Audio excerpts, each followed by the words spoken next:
and welcome to Swim Chats, a podcast about swimming. I'm Shona Riddell, a writer, former journalist and swimmer from Wellington, Aotearoa, New Zealand. For each episode, I talk to a different guest from our swim community. Please hit the follow button so you don't miss an episode, and share the link with a friend or two.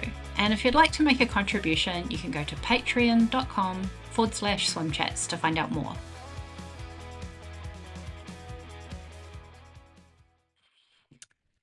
This swim chat is a particularly special one for me because it's with my swim coach Barb Watson, who has been coaching in Wellington for over 60 years.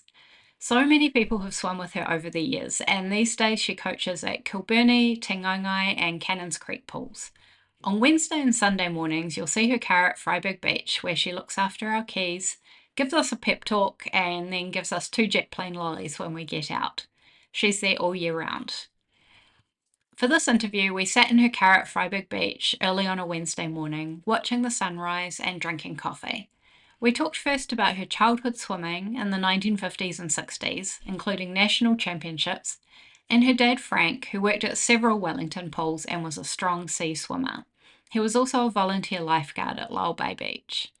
Barb started coaching other swimmers at the age of just 12, so she has lots of stories, and in the last few decades has built a really important community of pool and sea swimmers that means a lot to people, including me. This is some of Barb's life story, and it's also a history of Wellington swimming from the 1950s to today. For example, we talk about Te Aro Baths, Freyberg Pool, Naenae Pool, Thordon Pool, and others, and lots of local names and places come up. Those who know Barb will be aware that she doesn't like a lot of fuss or to be the centre of attention, and I think this was her first interview, so it was very special. I hope you enjoy listening to it as much as we enjoyed recording it. All right. Look at the sun's already starting to... I always know that it's 6 o'clock, first flight's out, Yeah. It's just gorgeous. and which way the wind's blowing. Yes, and it's blowing pretty much every day. No, wind doesn't blow in Wellington. No, that's right. That's a myth. We have gentle zephyrs. Gentle, right? You must know the weather so well by now. Yeah, well, yeah. Just look at the sea and you know, really. Yeah, that's right. Well, I was going to suggest that we start right from the beginning. Were you born in Lower Hutt? No, born in Wellington. Oh, you're born in Wellington? Yeah. Yeah. St Helens. Yeah. And was your dad a pool manager even before you were born? No, he was I have to think on that one. No, he worked at the Karori Pool teaching swimming. Yeah. And he was the caretaker at Karori Primary School. Yeah. And we had the primary school house that was in Karori. Yeah. And did he teach you to swim? I think he must have done. Yeah. Was it so early that you can't remember learning to swim? I know, but the story goes that I used to crawl in. Right. And they used to pull me out by my hair on the other side. Wow. You're just drawn to the water. Yeah, I must have given my mother such terrible fright. Yeah. I can see her now because I do it with the kids and the grandchildren and things like that. And I think we must have put mum through hell. It's always like that when you're older, you think more from your mum's perspective, don't you? Oh. Once you become a parent yourself. It's just totally different. What were your parents' names, if you don't mind my asking? Well, Dad was known as Frank. Yeah. And my mum was known as Dill, but they weren't their proper names. Yeah, we had a Dell in my family too. Yeah. And I remember you saying that your dad was the manager of No. Pool, but also the Te Aro Baths, right? He used to swim at these he baths. He didn't manage them, but okay. he spent a lot of time here at the Te Aro Baths. Right. And he also taught swimming at Thordon Pool. Wow. In those days, it was separate. You taught men on one day and you taught women on the next. You didn't have integrated things in those days. Yeah. It's like the Te Aro Baths here. They were separate. They had a men's side and a woman's side. Yeah. And had your dad been a competitive swimmer when he was growing up? Is that why? Yeah, no, he was I wouldn't say a pool competitive swimmer, but he was an ocean competitive swimmer. Oh, wow. 1923, he swam across Auckland Harbour and won the medal. Came first, I think it was 1923. Yeah. Somewhere around there. Yeah. And that's in a time that not that many people were doing open water swimming, right, No. compared with now. Hell no. But yeah, so that he was taken to the seawater. Yeah. And of course, like a lot of people, more people are going sea swimming because they can't afford to use public pools. Right. It's got to the stage where they've got to really think about, the cost of actually going for a swim. Yeah. And a lot of people just can't put that into their budget. Yeah. And I mean, I've noticed that with people that I deal with. They come sea swimming, but they don't no longer, or they might just come once every so often to have a pool swim. But yeah, they just can't afford it, which is a shame. But we've got a beautiful facility out here. We do, yeah, we're lucky, aren't we? Absolutely. And it's getting less polluted. It's just beautiful. Yeah. And so when did Frank start in Naenae Pool? Because I know he was there for a while. We moved out to Hutt in 1958. And was built in 1958, I think. And Dad worked at Riddiford Baths, that no longer exist, of course. He worked there, and then he got the job at Naenae. And Naenae used to be open air, didn't it? Yeah, because I was looking at some old photos. Just fabulous. It was just, and that's what I miss about open air pools. Maybe that's because of why I like it out here, Yeah. because it's open air and it's just lovely. You get all the sunlight and no walls.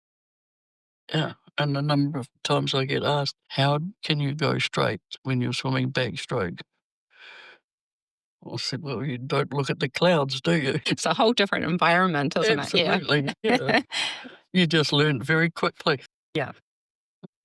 And do you remember sort of starting your competitive swimming at Naenae Pool? Is that sort of where it began? No, it was actually, we belonged to the Karori swimming club at the age of 5. And so I don't remember it, but evidently we used to do competitive swimming on club nights and things like that. Even when you were 5? Yeah.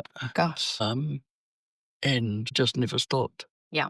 So when we started out at Naenae, we moved into the house next door to Naenae Pool, and we'd go across for a swim. And so I must have been about 7 or 8, I think. 7. And we'd go in for a swim, and of course we'd go down the deep end. And Mr. Jackson, who was running the pool at that stage, he said, "Here, come here. You're not good enough to be in that. You've got to be able to do 400 metres. Yep, we can do 400 metres. And, well, you don't do 400 metres, you can't go in there." And so we do our 400 metres in front of him. Right, okay. So every time we went over there, we had to do 400 metres before we were allowed in the deep part. Right. And I think it was proving a point to other kids that you had to do this before you were allowed in there. So it was his way of making sure that the crowd did what they were supposed to do.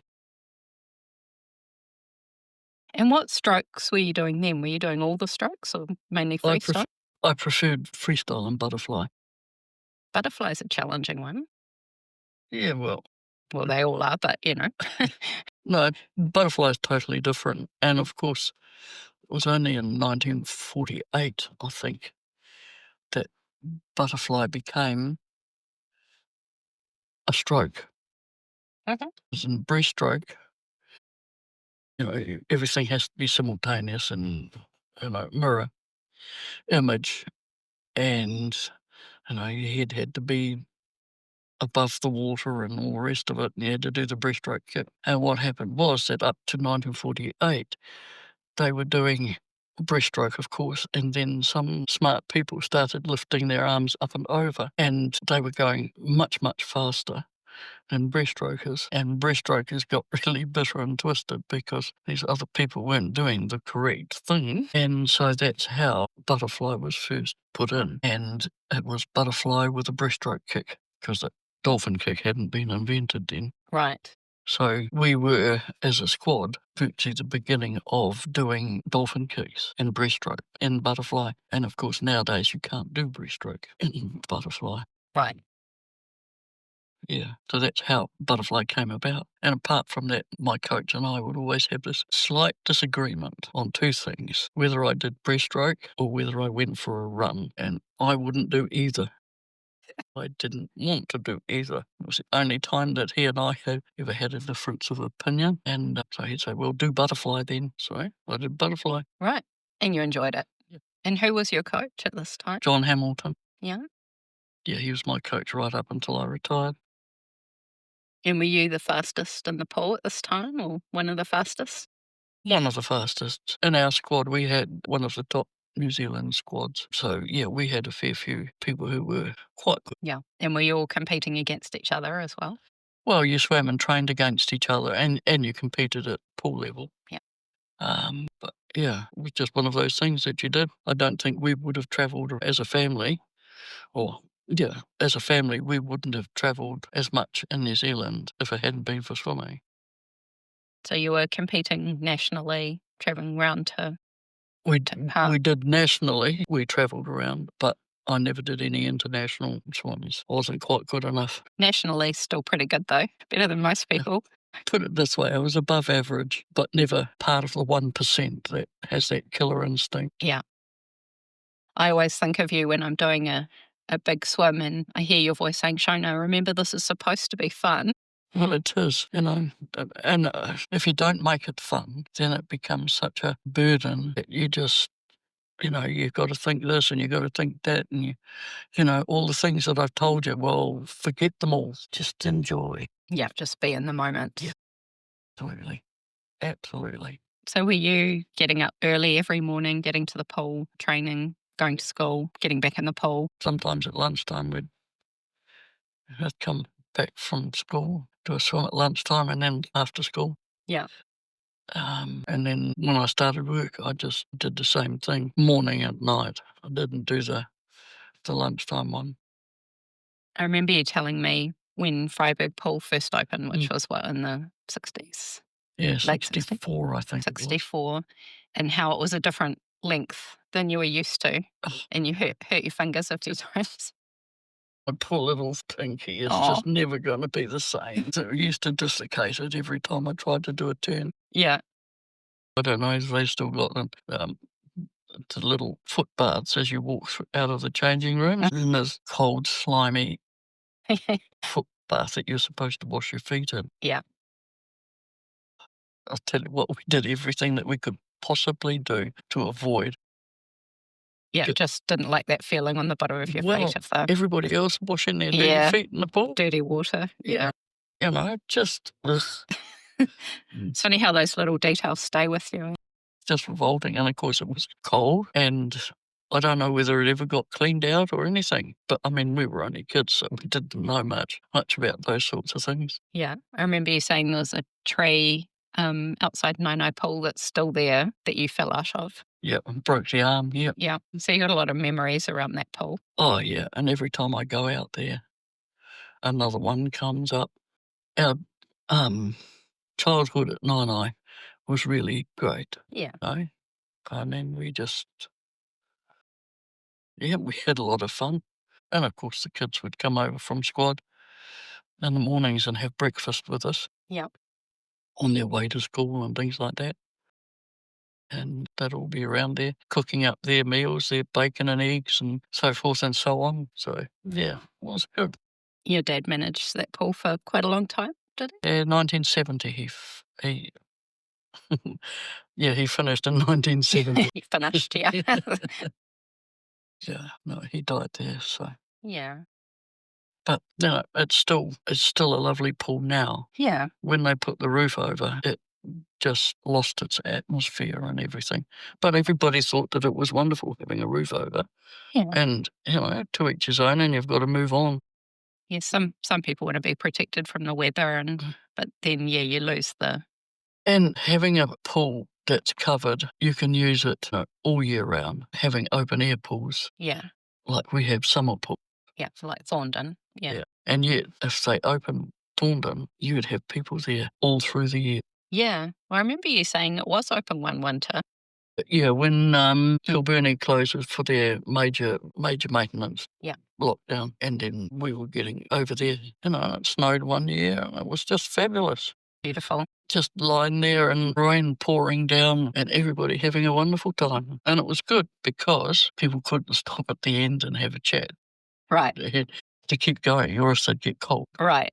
That's good incentive, isn't it? Yeah, absolutely. And it's the kind of thing that creates memories for a lifetime, is when you... I mean, you talk to Bryn and people like that, and they just go on about how wonderful. Yeah, I've heard Bryn talking about it. Super, it's just a super pool. And were you an open water swimmer as well?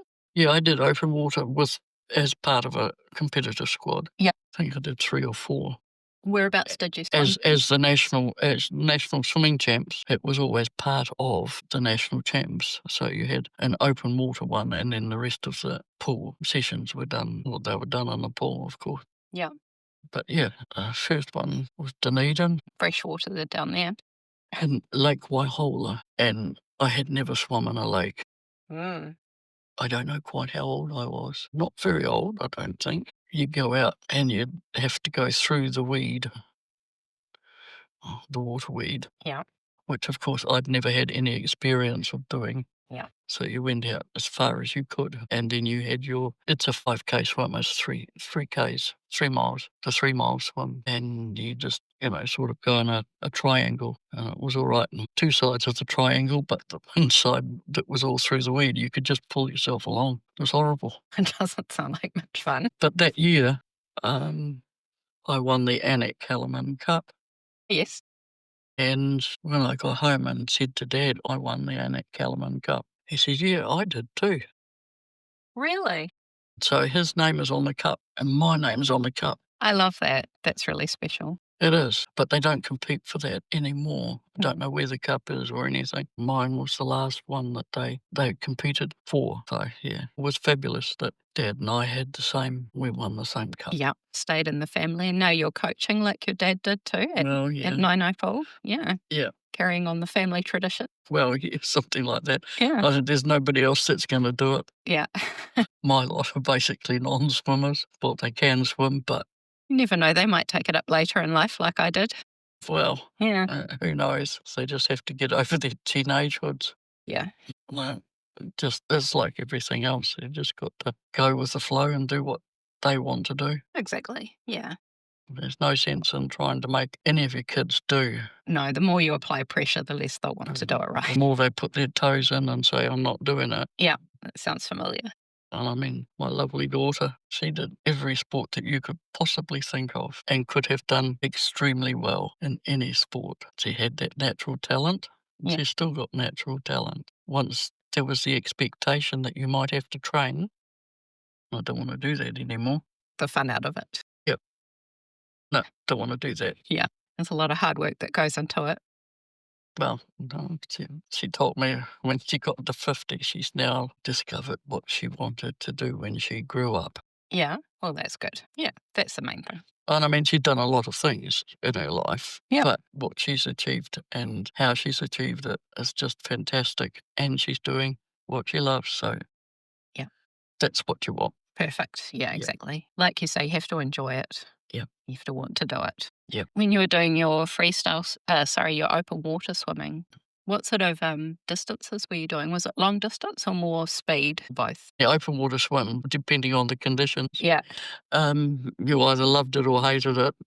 And yeah, you just did it. The thing is that we were not, because we were in the Hutt Valley, we didn't have a car and we couldn't go to the beach as such and do lifeguard stuff, like Dad would have liked us to, because he was part of the Lower Bay Surf Club. And he, every summer, he would go on Wednesdays, which was his day off at the pool, and keep watch at the beach. So he'd have to go in by train and bus and all the rest of it. And we couldn't do that. So Coach said, you've got to do one or two things, put something back into what you've achieved. And so a lot of the guys went to surf and a lot of us went into teaching swimming, like Dougal, for instance. Mm-hmm. He was a surf fella, but then he went into teaching swimming. So yeah, you just made the choice of put something back. Yeah. I remember you telling me you started teaching quite young. Yeah, at 12, yeah. At 12. I didn't realise it was that young. Oh my goodness. Yeah. Where were you teaching then? We were teaching at the Boys and Girls Institute. Well, it was Boys Institute, then they changed it to Boys and Girls Institute. Yeah, inclusive. Goodness, girls were allowed in there. Exciting, yeah. So we used to have to get changed in the dungeon down the bottom. Green slime down the wall. You know, Lovely conditions. absolutely super, but it was all right once you got up. It's nice having the sea temperature up on the wall as well. Yeah. I've noticed people like to take photos of it. Yeah.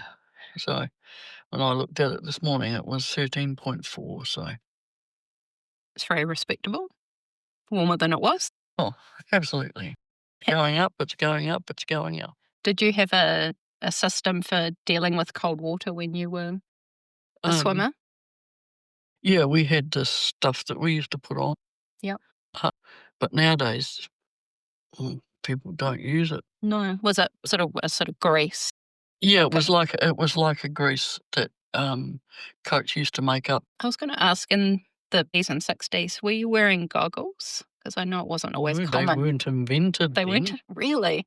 No. The first time I ever saw goggles worn was when the guy swam Cook Strait for the first time. And when he got to the end, he had goggles, these great big huge goggles. And it was the first time I ever saw goggles. We never had goggles when we swam. Right. Ever. So did you, and there was chlorine in the pool, right? So did your eyes hurt? Having an outdoor pool, chlorine dissipates. Okay. So it's quite good because the sun draws it off. 6 days a week you could swim at Naenae and it was just beautiful. 1 day a week on a Wednesday, which was Dad's day off, it was pretty bad on your eyes. Because in those days when they did the water test, you had a bunch of tubes that showed you different blue colours, right? And so you get your water and you put a few drops of something or other in it and it comes out being a colour and you have to match it to those and then you know how much chlorine and stuff to put in the water. But of course you know and I know that everybody sees a colour differently. So what Dad could see and what the guy who would come and look after the pool on Wednesdays could see were two different things. And so he would adjust the chlorine level, which was, to what he thought he could see. Yep. And yeah, so when Dad came home from the Wild Bay, you need to get over there, Dad, and change it. Right. It's not quite right. So he'd sneak in the back door and just adjust it. So when we came to swim in the following morning, it'd come right. Yeah, but no, we didn't have hat or goggles. And we certainly weren't going to wear hats like Mum used to wear with those strap underneath and yeah, the flowers all that. No way. You didn't want to wear a decorative fancy hat. No, there was no way that we were going to do anything like that. So you weren't wearing a cap either. Would your head get cold? No. No. No. No. Well, you don't get cold out there. No, never. Water is water. It doesn't matter whether it's hot or cold or in between. It's still just water. It's what you make of it. Yeah. And, when the guys go swimming at 9 degrees out there, it's still just water. I was talking to Dan Abel, who's in the South Island. You know who he is? And he said, water is wet. You just think of it as wet. You don't think about the cold. Yeah. It's just wet. It's wet, yeah. Well, that's how Brett got through. Water is water. Yep. And that's how come he can train at Cannons Creek when the water's 28, 30 degrees, and then he can come and swim out here, at 9 degrees and still come out, it's a bit cold on the feet today. Right. Just on the feet. Nowhere else. Just on the feet. That's amazing, isn't it? Yeah. No, I don't know what water temperature that we swam in. I have no idea, but it was definitely different. Right. Do you think people are a bit obsessed now with measuring everything? I think so. Yeah. It's overthinking it. Yeah. You've got to have a look and see what the temperature is. Well, does it make any difference? And then, some people have got temperatures on their watches and things like that. Well, does it make any difference? And then they argue the point with the poor old Graham here. that you haven't got the right temperature there. And, does it matter? Yeah. Does it matter how far you travelled? Just it is what it is. Yeah. So you started teaching when you were 12. Have you been coaching this whole time? Was there a point where you stopped and did something else? I did get a job. Coaching's a job. I did get a job. It's a calling. And I must have worked there for about 3 years as a finish artist, commercial artist, and I did the finish work on before it went printing. All right. Did you enjoy that? Yeah, but I'd hate to work in an office now. And I think that was one of the things that influenced me, that I didn't really want to stay cooped up in an office. Yeah, you like being in the open air. What I like about coaching is that everybody's different. Everybody's doing it for a different reason. Yes, exactly. Some are doing it just for fitness. Some are doing it for mental health. Some people are just doing it just because they're competitive. But oh no, we don't have adults aren't competitive. I forgot to say. Yeah, that's right. That's what you've been told, right? That's why you can't get pool space at Karori Pool. Yeah. Because adults aren't competitive. Yeah, it's ridiculous. And they don't swim it in the school holidays. That's for children. Yes, we definitely know some competitive adults, don't we? Not naming any names. But I mean, and then you've got triathletes, you've got long distance competitors and things like that. Yes. And you just deal with whoever's, just whoever wants to swim. Yeah, that's right. Dougal and I used to swim together. Oh, did you? Way back in the dark days. In the dark days, yeah. Well, in the light days.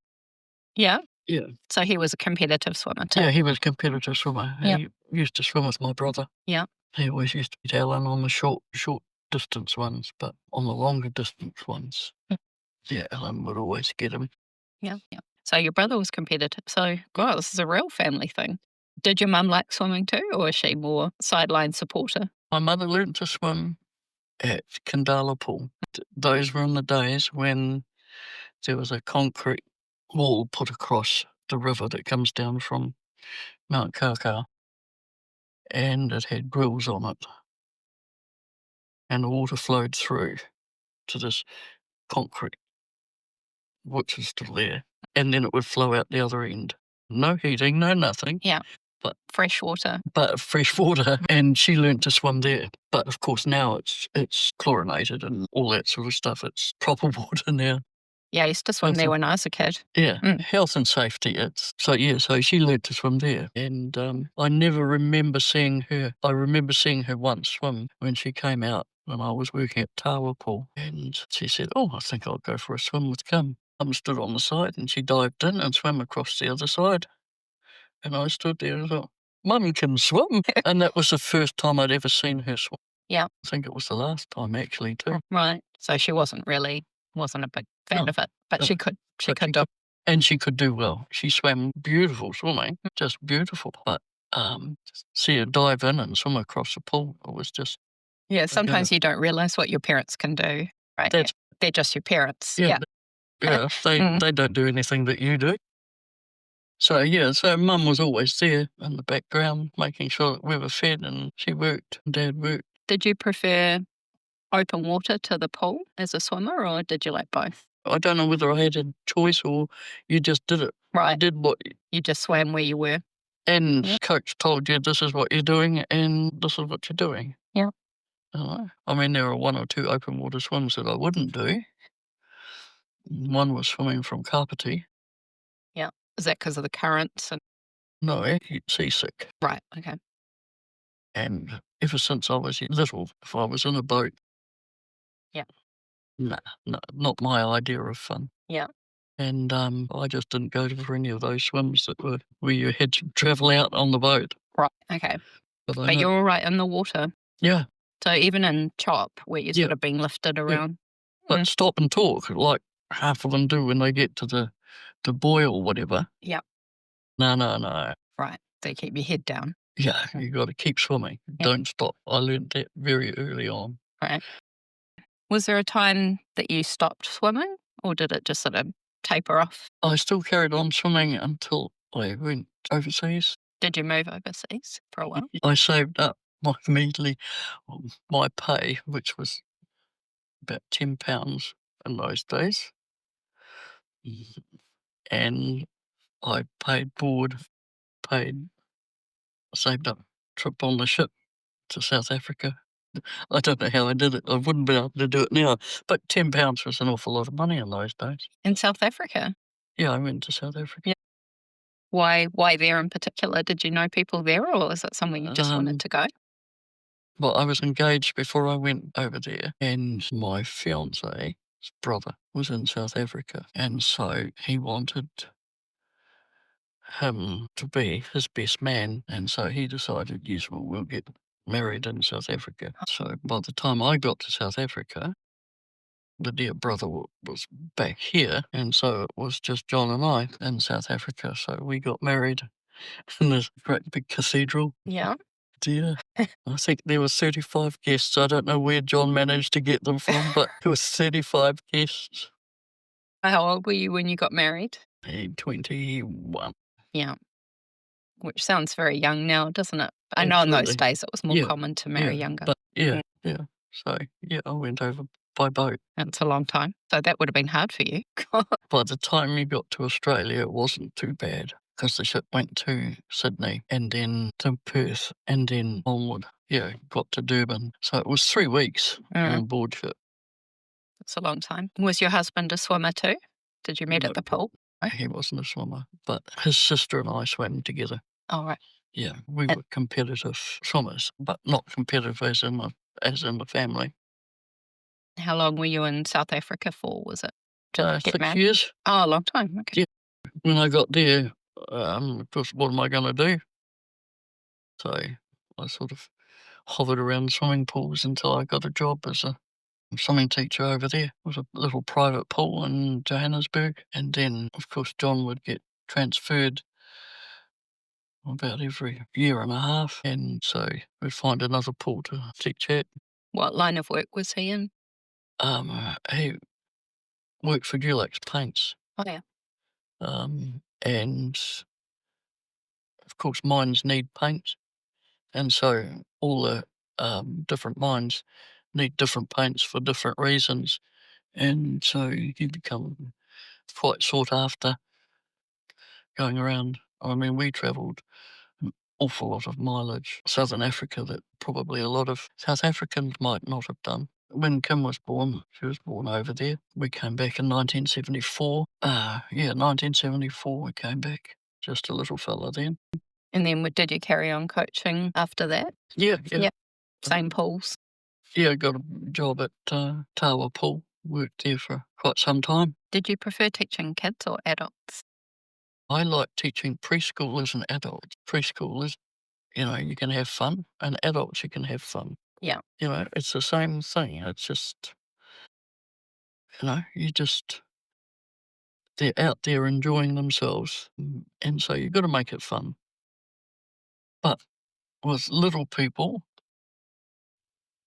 you've got to make up a program that suits them and their imagination.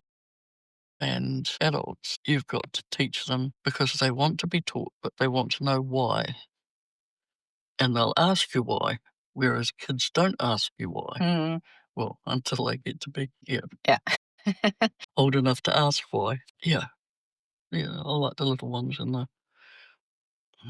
the adults. I can only imagine all the characters you must have met over the last few years, few decades. Just a few. How do you manage the stroppy ones? Well, when it comes to squad swimming, they come along and they either fall into place or they fall out. And, you can try as much as you like, but sometimes it just doesn't work and then they move on. And now when I say, people want to join the squad, for instance, I say to them, okay, so what you've got alternatives. These are competitive swimmers at Harbour Capital Masters, and then you've got us who are non-competitive, generally ocean water swimmers, and you can choose. You can come and give it a try here, you can go and try at Masters, and you can see which one that you want, and then we'll go forward from there. And so I usually give them 2 or 3 tries, and then they either stay or they disappear, one or the other, and that's the way I'd much rather have it than hammer them with things that they don't want to be doing. When did you start bringing people here? It was on a Friday night, and everybody decided, in the middle of summer, we should start sea swimming. So,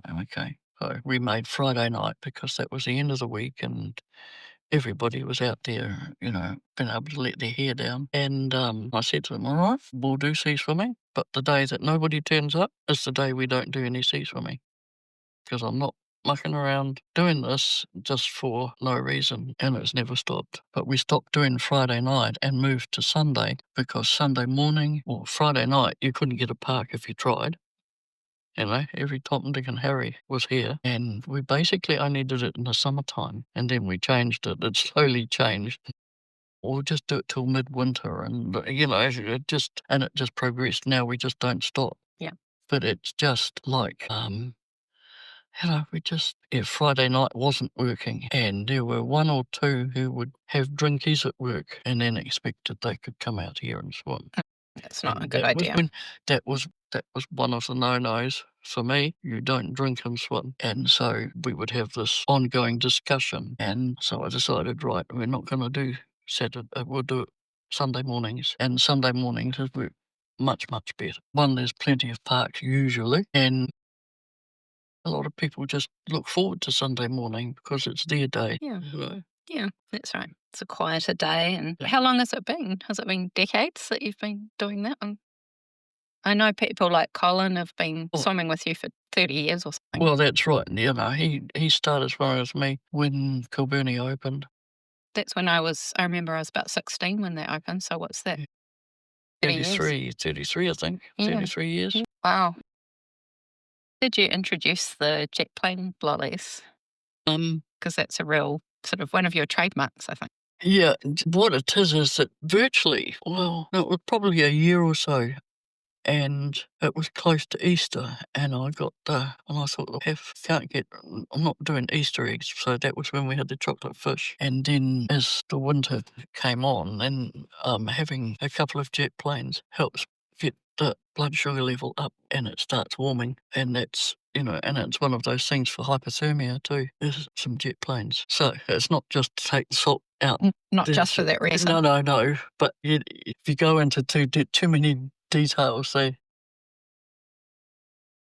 right. But sometimes you just have to. And I mean, at the pool even, and there'll be people who've come and worked all day, and they'll do half a dozen lengths, and say, I've just got to get out. I'll say, hang on a minute. I'll go and get a couple of jet planes. And it's usually just that sugar burst that they need, that they hadn't stopped to get. They hadn't stopped, probably not eaten properly all through the day. Low blood sugar. I have to say, after, 2.5K swim around the lighthouse, they do taste really good. You feel like you've earned them. That's it. Yeah. So you're here every Wednesday morning, 6 a.m, all year round. You're at Cannons Creek. You're at Naenae Pool. You're at Kilburnie Aquatic Centre. Where have I missed? I think that's about it. Yeah, it's a busy week. Yeah, well. You're here Sunday mornings as well. Do you have a day off? Well, in theory, Mondays and Fridays. Yeah, but in practice? Well, that's the day when you do shop. Right, so it's not really a day off. And, it's got to the stage now where I'm finding that quite difficult. So Fridays in particular, my grandson, who I've taught to drive. Yeah. And he's quite happy to drive now, and he's quite happy to go to the supermarket with me. So, yeah, it's good. Ever do a recreational swim these days, or are you completely I haven't been in a pool for ages. Yeah. I find it just difficult some days I find it really difficult to put my shoes on, for instance. Do you miss it? Yeah. Sometimes I think about the bath that we've got in the backyard, that I could fill it with hot water and just lie there and watch the stars. But unfortunately, it's full of pumpkins at the moment. Pumpkins. Is this for Halloween or? No, the pumpkin harvest got put in the bath. I say, of course it did.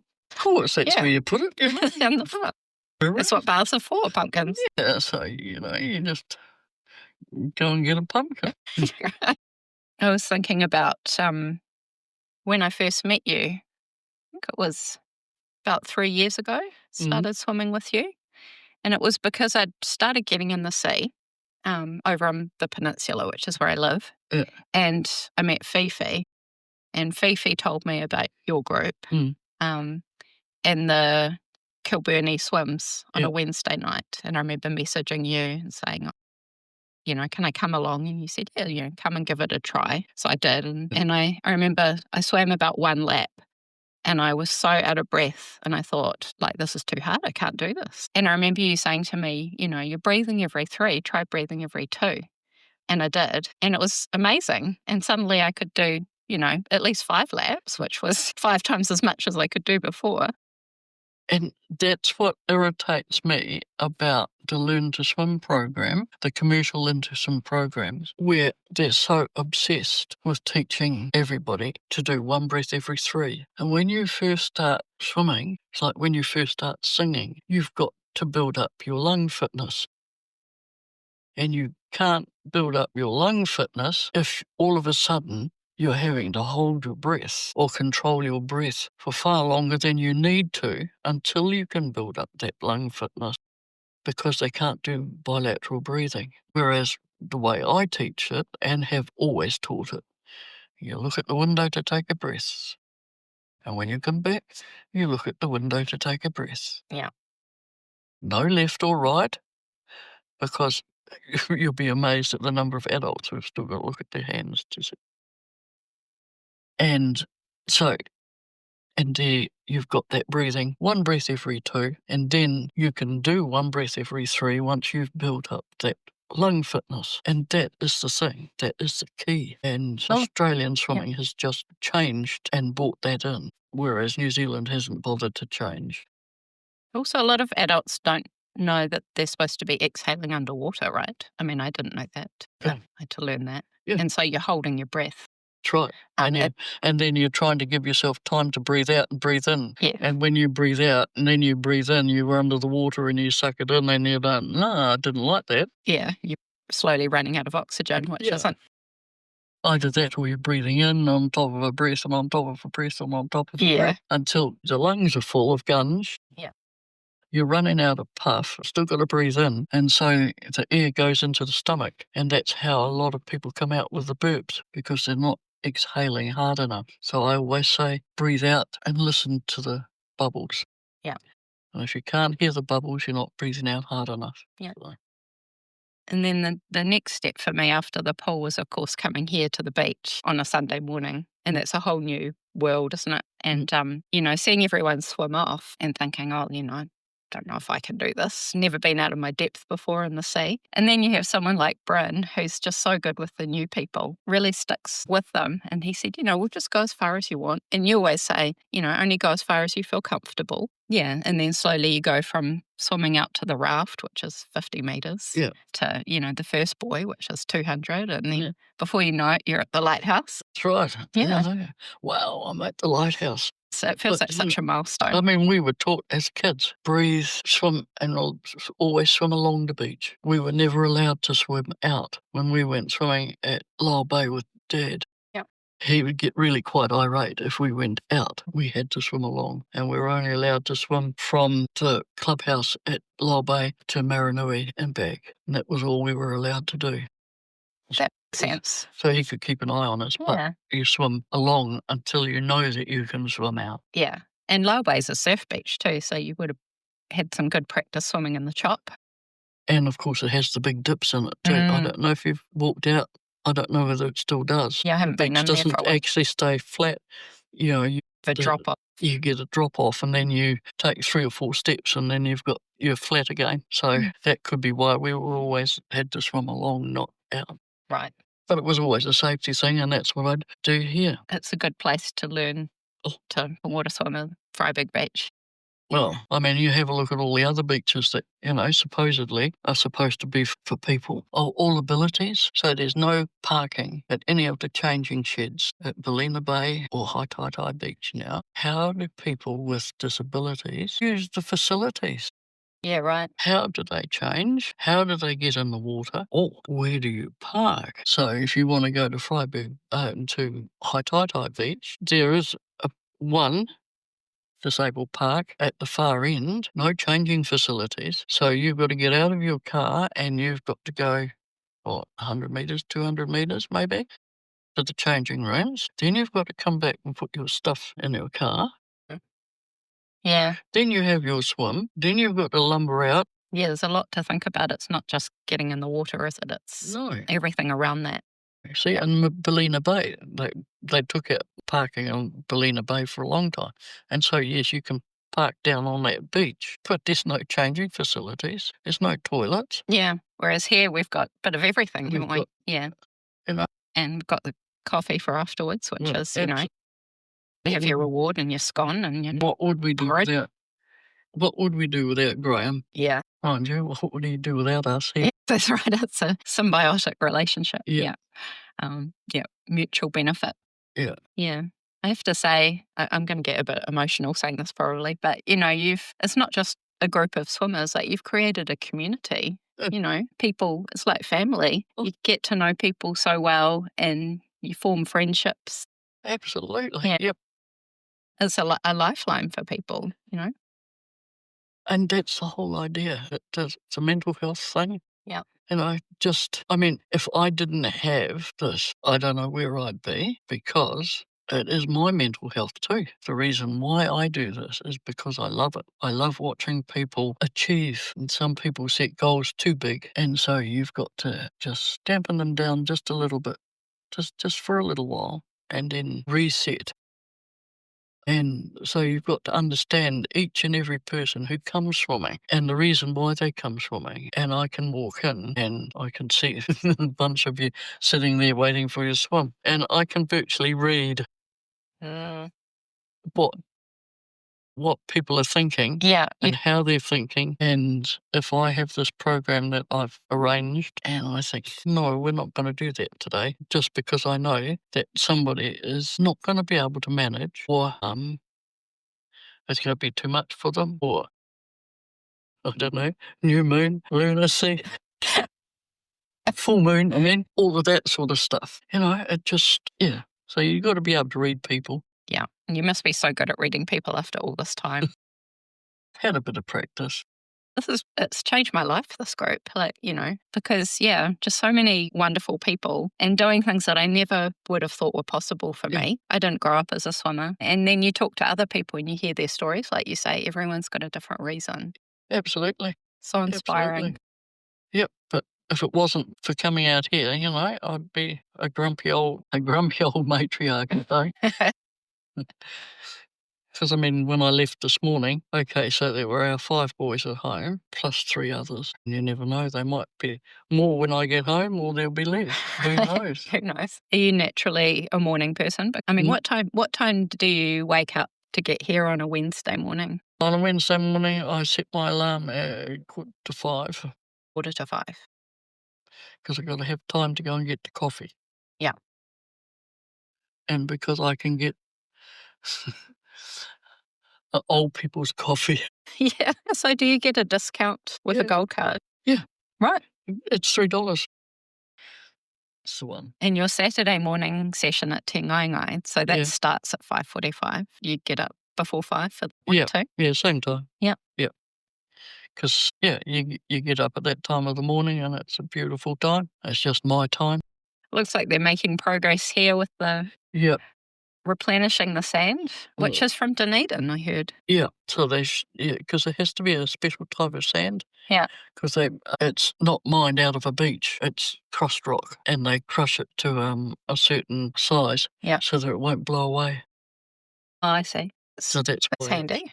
Yeah, well, and it won't get swept out too much. Right, it'll stick around longer. Stick out longer. And they do this once every 10 years, this level of replenishing. I know they do the maintenance every year as well. But every so often they do the maintenance, because it comes out, it gets swept down here, so they dig it out from here and then they take it back down there. I feel sorry for the metal detectorists. They're out of a job for a little bit. Just a few weeks. I guess they can go to the other beaches, can't they? Yeah, well, that's true. Yeah. Yeah. But you know the story of how it came about, don't you? The beach, Oriental Bay Beach. Oriental Bay Beach was not Oriental Bay Beach. It was just Oriental Bay because it was a shape of a bay. Yeah. And just full of rocks. I've seen the old photos of it, when the tram went along and, And so when the ships came over from England during the war, they came with ballast, which was sand, and so they had to have somewhere to put the sand. Yep. So the sand got dumped at Oriental Bay. I see. So that's how Oriental Bay became Oriental Beach. Right. And of course, it was such a popular thing that they've continued to put sand there. But of course, the sand that we've got just blows away. So that's why they get the heavier. specially crushed stuff to stay on the beach and stop moving around. So that's how it's come about. Pretty special, this place, isn't it? I didn't realise the saltwater fountain is how rare it is to have a saltwater fountain. Yep. Because a lot of them just, they seize up because of the salt water. It is, and it's a special thing. Lovely to swim around with the rainbows and on a sunny day. Yeah, just beautiful, isn't it? So I started, the first adult I ever taught was in Kimberley. I never taught an adult. Okay. However, was this lovely old lady in her 80s, and she came to me and she said, my surgeon says I have to learn how to swim because I've just had a radical mastectomy, and he says I need to do exercise, and swimming is the best thing, she said, but I can't. I hung on to the things that I had learned as teaching disabled kids and thinking, okay. So of course, when you get in the water and you're even on both sides, you're generally even. But when you don't have one breast, you're going to be naturally lopsided. Yeah. And so teaching somebody that was lopsided was quite a challenge. Especially for your first adult student. And the day that she came and she started, she said, dear, I have never put my whole body in and immersed it in water. Wow, that's amazing. She said, my parents were prospectors. This is way out in the Orange River and all around up there. Yeah. There's a load of sand just come in. She'd never put her body in water. Yeah. They had only used water as, splish and a splash. Yeah. And for drinking because there was nothing else. Yeah. And then she married a prospector, and so of course it just continued. So she never, and she was so excited about the feeling of getting in the water, and that just brought my excitement back about teaching adults. Yeah. And that was where it started. It was just teaching a lovely old lady how to swim. Yeah, and right from the beginning. It's hard to imagine, isn't it? Having never gotten into water. That's right. We just, because we're surrounded by it here. And we just take it for granted. Yeah. Actually, something we haven't talked about is your 6:45 a.m. text message that you send every Sunday morning to tell us what the conditions are like here at the beach. Absolutely. Well, I'm here usually around about 6ish. Yeah. And I like to have looked at the weather forecast, and because by the time you get here in the mornings, it's usually much better conditions than the rest of the day. Yeah. I mean, you have a look how it's picking up now. Yeah. And I just sit and enjoy the peace and the quiet. Yeah. And and then send out a text, and so there'd be probably 60 texts I'd send out. As a swimmer, it's a good idea to come and swim in different conditions. But I have to say, when I see your text that it's perfect swim conditions, like that really makes my heart. But there are people who will not swim in anything but flat as a swimming pool. And they're not safe. They're not safe at all in the because water. Conditions can change really quickly. Absolutely. The wind picks up and all of a sudden, Yep. And then you're in the chop. Yeah, that's it. And I've got, I've had one guy who was international New Zealand rep triathlete. Lovely fella. And he wouldn't train in anything else but flat. Believe me, they had to be mill pond flat conditions, like in a swimming pool. And then he'd be off on a trip overseas to compete in a triathlon, and I'd say to him, but the conditions aren't going to be flat. Yeah. And he says, see. No. And sometimes he just doesn't compete. Right. Yeah, because he's not prepared. He's just not prepared. And, well, at least he's not stupid and go out there. And being prepared that's why I say to everybody, doesn't matter what the conditions are, come and have fun. Yeah. Yeah. And just get used to it and Yeah. have a play. And I mean, You we've don't have had to a go couple far. of goodies over the last month. Mm. And, all you can do is come and have fun. Yeah. And it's very rare for you to cancel a swim completely. I think it's happened maybe twice in the 3 years that I've been coming. And once it was because I think the water quality was so bad after a whole lot of stormy weather. That's right. Yeah. And once we did it when I got down to 6 degrees and I cancelled it. And it was the year that we had the snow. Yeah. And coming down the gorge, I wasn't going to drive down the gorge with a gorge all full of snow because I'd never driven Yeah, we're not used to it, are we? in any condition like that, and I wasn't going to put me at risk or anybody else. Then there was a group that decided, no names, they decided, well, we'll still go. So they all get in and off they go doing their swim. Never bothering to think that check on your mates or anything like that. One young man ended up hypothermic quite bad, and it wasn't until all the others were back that they realised that there was somebody that they had misplaced. No.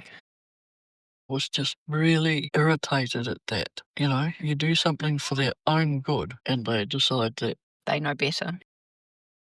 Because I know you've had swimmers swimming with you for decades. And so people, they have injuries or they have surgery and then they go for a while. But it's a place that they can always come back to, right? That's right.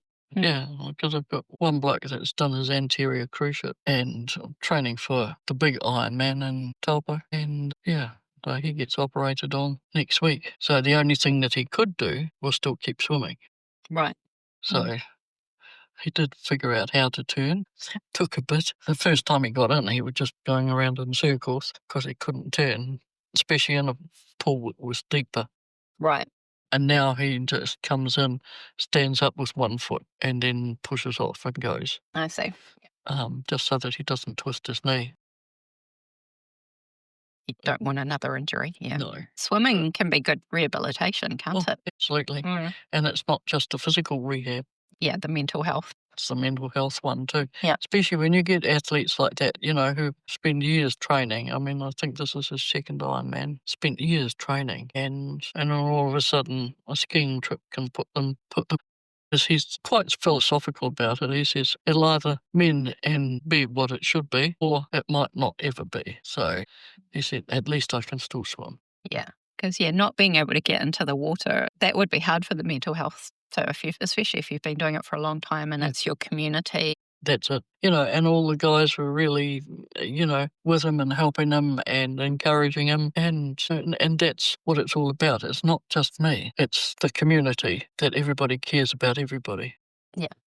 And that's what I like to see, is that everybody just helps one person one day. And that's all it needs to be. Yeah. It's like Jill that moved overseas just recently, of course. And her first sea swim says, and turned to Brett and said, you took me out on my first sea swim. Yeah, I think that's the case for a lot of us. And what would we do without Brett? Yeah, he's so lovely. He can be a laugh. Yeah, he makes it playful as well. He also reminds people that it's meant to be fun. That's right. And I remember him saying to me at the beginning, I see people come and, they get more confident and then suddenly they get obsessed, with going further and further. And I can relate to that. Like I became like that, it happens to all of us, I think. But he reminds us that, it's supposed to be fun and that we're here to play, and he'll get people to do handstands by the shore at the end. That's it. Jump off the pontoon and... Yeah, or go and jump off the end of the wharf. Yeah, that's right. So many different personalities in the group, and I feel like everybody has a different role. They bring something different, don't they? That's right. Yeah. I mean, you look at Sedgwick overcoming all of the things that he overcame last year and things like that, and it's just great to see him. Yeah, he's lovely too, and he's always been really supportive of my swimming. I remember when I first started, I'd see him at coffee. He'd say, Shona, how'd you go? How far did you go today? And I'd be like, swam to the pontoon. He'd go, that's awesome, no matter how far I swam. He was always so supportive.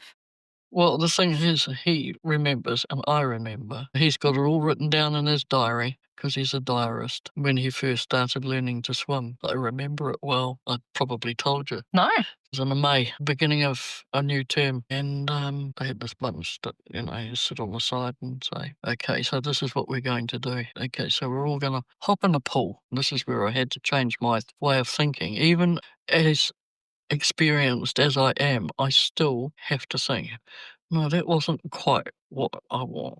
It's like I used to say, okay, I want everybody to hop in the water. One lady took her leg off and hopped into the water. Well, I thought, now that wasn't really appropriate, was it? But I hadn't noticed that she... Right. So she had a prosthetic leg. Yeah. I see. So she literally took her leg off. Yeah. All right, I see. And I hadn't noticed because I've just focused on faces. Yeah. Because that's the first thing that you're reading on a person. And I hadn't noticed it. So anyway, I don't say hop in the pool anymore.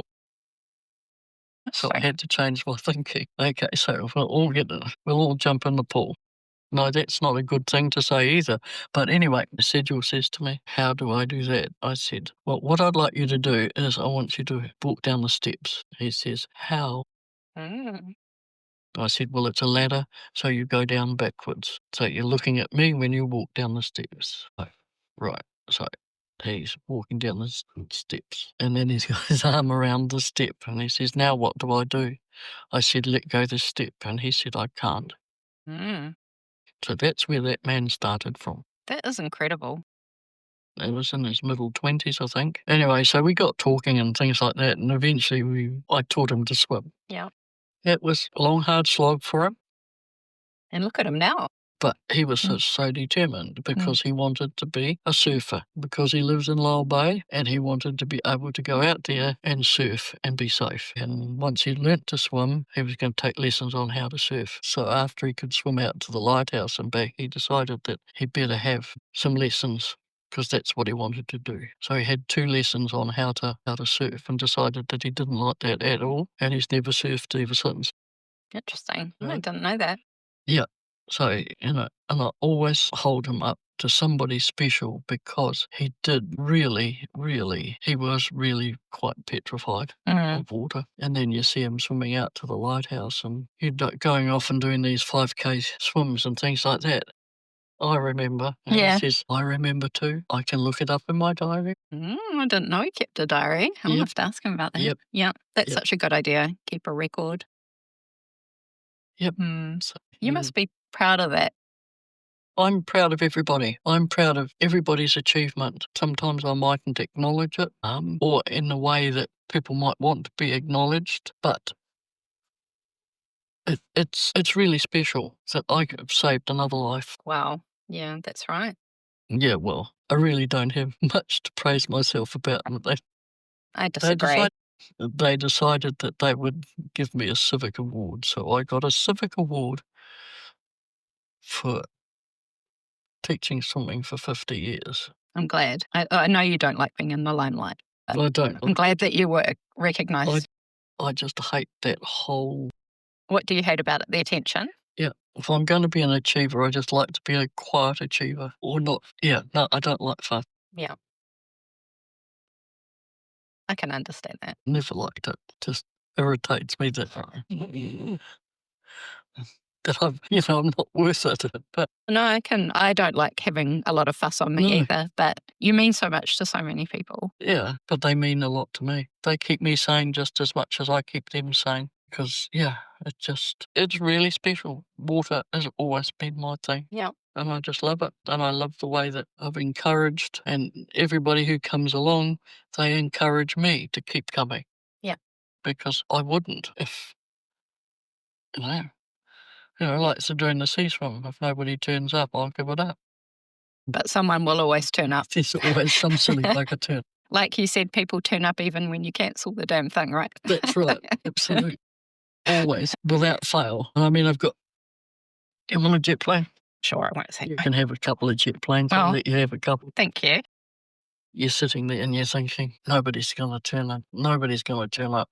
6:30 comes around and you think, nobody's here. And then one person will walk in, and it's usually Kathy or one of those. Yeah. Come on. And Kathy will say, well, I'll give it another 10 minutes. I haven't paid to come in the door yet until I know that somebody else is going to come in. And we'll give it another 10 minutes and then we'll scarp her out the door and you can come home for dinner. She's lovely. Yeah, she is lovely. I remember texting you last year when I did the Blue Lake swim in Rotorua. Yeah. And for me, that was huge to complete the full swim. It was 3.5 Ks and it was so beautiful. It was a beautiful day. And I remember I was swimming and it felt like a long swim because I hadn't swum that far before. And I remember hearing your voice in my head a bit like Yoda, Shona, it's supposed to be fun. Keep your head down, breathe, and I did. And then you were one of the first people I texted when I got out because I was proud. And then you said you were proud and that meant a lot to me. Yeah. And that's the thing is that, and even if you'd only got halfway and back and said they fished me out, well, at least you got in. I was talking to Lynn Cox last week, the American marathon swimmer, and she was telling me about her Cook Strait swim. Yeah. She was the first woman, 1975. And there were 2 storms that day. And she said light winds were predicted, but this was before GPS and what we know now. And there was a storm from the north and a storm from the south, and they both met in Wellington. And she was 5 hours into her swim and she was behind where she'd started from. Yeah. But she said it felt like the country was cheering her on. Yeah. Yeah. You remember that? Were you? I was here, I remember, and I'd caught up to my coach when I first got back. I was working for him, and he said, that was supposed to be your swim. Did you feel like it was supposed to be your swim? He was working up to it. Right. The coach was working up to it. Did you have the same coach the whole time? John? Yeah. Yep. Yeah, he was working up to it. And then, of course, I decided that I'd go off overseas. Right. And then when you came back, did you feel like that ship had sailed? Yeah, no, there was no way that I would. Well, I mean, I had my daughter. Yeah, new phase of life. And, I had things that had to be sorted out at home. That took its toll. Yeah. So how far were you swimming in your teens? In my teens? Like, were you 10K? Probably, 5 Ks a session, probably. 5 Ks a session. Wow. Yeah, it would have been about 5 Ks a session. And was that in the open water? No, in the pool. Yeah. Yeah. We didn't do much training in open water because, of course, we didn't have transport. In the middle of a Hutt Valley. And of course, folks you couldn't say to them, what can I have, money for a bus or anything like that. It was just, and there was us, 4 kids at home, so, and 2 of us are swimming, and the other 2 were, were not swimming. But, there was 4 of us kids at home, so therefore you had to take your turn. Yeah, make do with what you had. Yeah. You had a pair of togs and you had 2 towels, and Mum used to knit us jerseys. Naenae on them. Yeah, have you still got them, or are they longer? I think my sister has got one of them, and I must ask her when I go and see her next if she's still got it, because I would like to take it back to the pool and say, "There you go, you're home." Oh, yeah. And it would have been my brother's one, I think. Those hand knitted, they can last a lifetime. Hand knitted, and of course the Naenae in it was all hand knitted into it. That was all on, I don't know what you call it when you knit, but it wasn't appliqued on. Yeah. That's really special. When you go back to, it's Te Ngaingai now it's all been sort of renovated. Does it feel like going back to your old pool, or has it changed too much? It's still the same orientation. It's still in the same place. You still walk across the crossing, and it's a new pool, totally new pool. It's just my childhood area, and and I can remember, where the doctor was and the florist and things like that, and of course the car sales, which is where we have a coffee in the morning. Oh yeah. And that was a car sales when we were kids, and that was where my sister was. I reminded her about it the other day. And she was learning to drive this boyfriend's car, and it was a great big heavy old, real tank thing. Yeah. And she got in the car and she was driving up our driveway past our house, straight across the road, and she stopped about that far from the plate glass window. Oh my God. And here we are sitting there on the other side of that same window, having coffee. And I think I'll have my little laugh to myself thinking, and we were all in the car. I don't know where the hell we were going, but I don't think that she drove after that. Oh, really? Put her off. She drives now. Yeah. I mean, But just scared her off. she eventually got her license, but yeah, just that whole... There's a near miss. It's funny how life is in swings and roundabouts, isn't it? Where you end up back in these same places again. That's right. Yeah. And I'm at peace there. When I used to, before Dad died, it was a lovely pool. And then they put a cover over it. And of course, I'd gone overseas. And I came back and went there. And it was just not right. Not a happy place. Maybe I wasn't in a happy place about it. Well, that wasn't, the 70s weren't exactly a happy time. But now it's a lovely place, Mm-hmm. I've got my relics from it. Oh, what have you got? I've got some tiles. Yeah. Some steps, ladder steps that go into the pool. Yeah. You got some memorabilia. Yeah, that's right. Yeah. Got some memorabilia. I gave Dougal a tile from the pool, and I keep thinking I must give one to Phil. Yeah.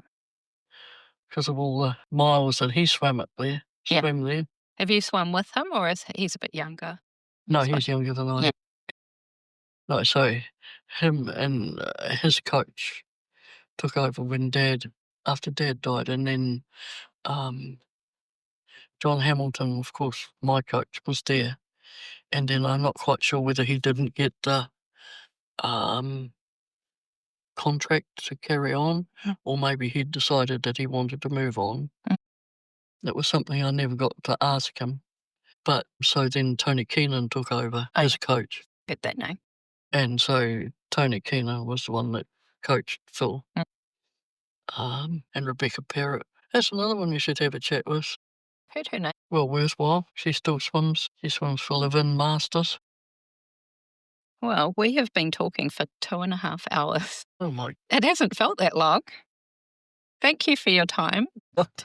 It's my pleasure. It's an honour. Feels like an honour to talk to you about your career. It doesn't have to be an honour. That's how it feels. And I'm going to get emotional again, but I just want to say thank you. Oh, sorry. Won't cry. It's all right, my love. Thank It's you. all right. Thank you for everything that you do for us. It's my pleasure. As I say, I do it because I want to do it. Sometimes I think, shall I retire? But I don't want to stop. Yeah. Because if I stop, then, I'll stop. Right. And I don't want to do that. Yeah. And I'm going to see you tonight because we'll be at Kilburney, right? Yep, we will be at Kilburney. Yeah. Yes, the school holidays are over. Yeah. The non-competitive adults can get back in the pool That's right. and not compete. That's right, and don't compete. No, just remember, never. You're not allowed to. No, we'd never. No. Thanks for listening to this episode of Swim Chats. Please remember to follow or subscribe to the podcast so you don't miss an episode. And if you enjoyed it, you can leave a 5-star rating and review, which helps other people find it too. Enjoy the water, and we'll see you next time.